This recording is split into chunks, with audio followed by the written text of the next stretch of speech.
Bayangkan, dunia baru bisa damai kalau semua orang pernah kehilangan. Itu bukan ancaman, itu filosofi Pain dan mungkin itulah satu-satunya cara keadilan bisa adil untuk semua. Di balik kehancuran yang dibawa Pain, tersembunyi sebuah ideologi yang menyakitkan. Tapi jujur, bukan sekadar antagonis. Pan adalah suara dari mereka yang tak pernah diberi ruang bicara oleh dunia yang memuja pahlawan. Sementara Naruto memperjuangkan perdamaian dengan harapan dan perubahan hati, Pane memilih jalan penderitaan sebagai alat. Penyadaran, video ini akan membedah perbedaan mendasar antara dua tokoh ini bukan untuk menjatuhkan Naruto, tapi untuk memberi ruang bagi kita merenungi, apakah idealisme cukup untuk menumbangkan ketidakadilan struktural? Apakah penderitaan benar-benar harus dihindari?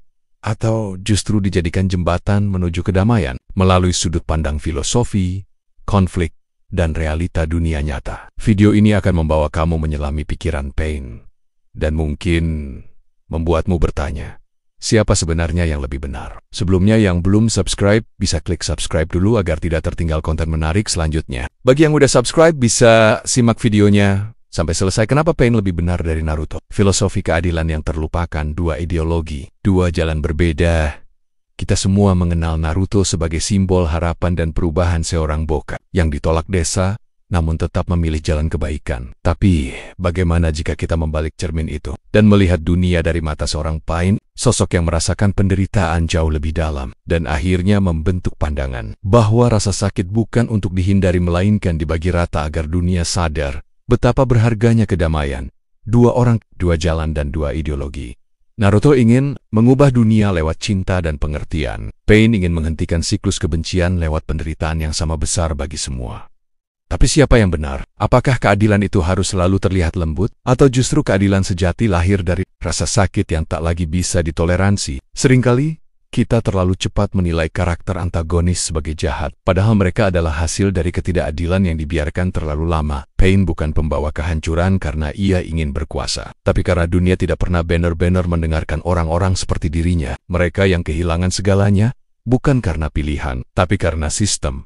Dan disinilah kita memulai sebuah perjalanan untuk memahami bahwa di dunia nyata, tidak semua keadilan berbentuk indah. Kadang, keadilan datang bersama air mata, bersama kehancuran. Dan dari reruntuhan itulah muncul kemungkinan baru. Dunia yang benar-benar damai, filosofi Pain, rasa sakit sebagai guru perdamaian. Rasa sakit akan mengajarkanmu segalanya. Kalimat ini bukan hanya ungkapan, tapi inti dari filosofi hidup Pain.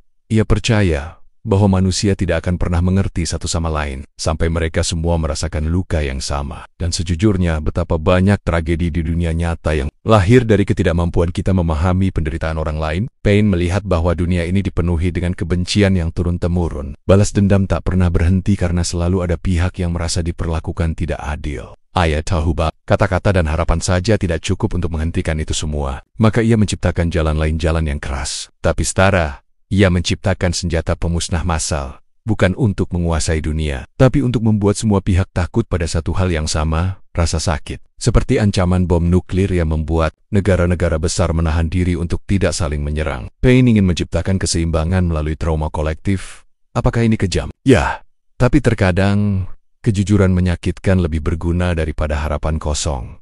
Pain tidak mencari pujian. Ia tidak mengharapkan cinta dari dunia.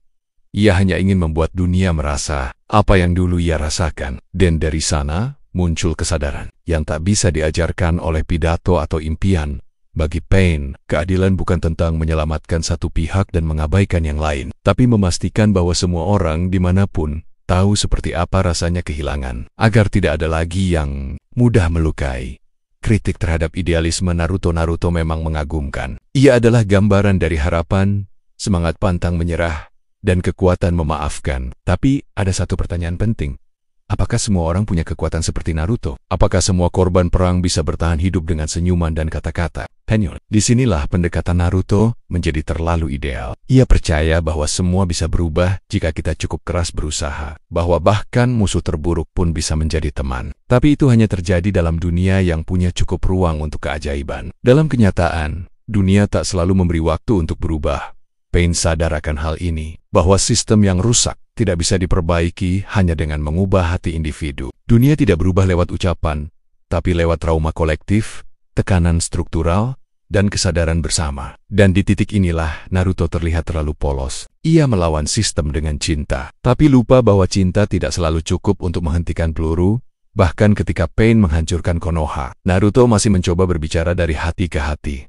Tapi, apakah semua musuh punya hati seperti Nagato? Apakah dunia akan selalu memberi kesempatan kedua? Naruto adalah harapan, Pain adalah realita. Dan terkadang, realita tidak butuh harapan, tapi peringatan. Sebuah luka besar yang mengingatkan semua pihak untuk tidak mengulang sejarah yang sama. Apakah Pain benar-benar salah? Setelah semua pertempuran usai dan ideologi bertabrakan, satu pertanyaan tertinggal. Apakah Pain benar-benar salah? Ataukah kita hanya tidak nyaman dengan kebenaran yang ia bawa? Pain tidak sempurna. Ia memilih jalan kekerasan, dan itu membawa korban. Tapi niat di balik tindakannya bukan tentang kekuasaan, melainkan tentang keadilan yang tak lagi bisa ditunggu. Dunia yang diam terhadap penderitaan kecil hanya akan belajar jika rasa sakit itu dibagikan ke semua. Dan disitulah Pain berdiri sebagai bayangan yang membawa cermin. Naruto memang menang secara moral, tapi kemenangan itu lahir karena Pain sudah lebih dulu gagal dan menunjukkan jalur yang harus dihindari. Ironisnya, justru karena Pain, Naruto bisa menjadi lebih bijak, lebih mengerti, dan lebih sadar bahwa tidak semua luka bisa disembuhkan dengan kata-kata.